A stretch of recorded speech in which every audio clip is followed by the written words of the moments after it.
Jail में होने वाले इन पुरतशद्दुद वाक़यात और बीबो बलूच की पशीन जेल मुंतकली के खिलाफ डॉक्टर महरम बलूच, बीबो बलूच, गुलजारी बलूच,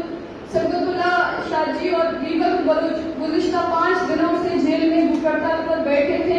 इनकी सेहत तेजी से खराब हो रही थी और इनकी हालत निहायत तशवीशनाक थी। इसलिए कल शाम जबरी गुमशुदगी के शिकार अफराद के खानदान, सियासी असीरान के खानदान और सीनियर वकला पर मुश्तमिल ग्रुप ने जेल में डॉक्टर महरम, सदगतुल्लाह और बीबल से मुलाकात करके इन्हें भूख हड़ताल खत्म करने पर आमादा किया। जेल के अंदर हमें अपने इन रहनुमाओं की सेहत और जान के हवाले से शदीद खतरा लाहक हैं और इस दौरान अगर इनकी जिंदगी को कोई नुकसान पहुंचता है तो इसकी मुकम्मल जिम्मेदारी रियासत पाकिस्तान, हुकूमत बलूचिस्तान, क्वेटा पुलिस और क्वेटा इंतजामिया पर आयद होगी। हम इस प्रेस कॉन्फ्रेंस के तवज्जुह से अक़वाम मुत्तहिदा और इंसानी हकूक़ की तंजीमों से अपील करते हैं कि वो डॉक्टर महरम बलूच, सदगतुल्लाह शाजी, बीबो बलूच, बीबक बलूच, गुलजारी बलूच समेत तमाम असीरान की फौरी रिहाई के लिए अपना किरदार अदा करें और इनकी जिंदगियों का तहफ़्फ़ुज़ यकीनी बनाएं।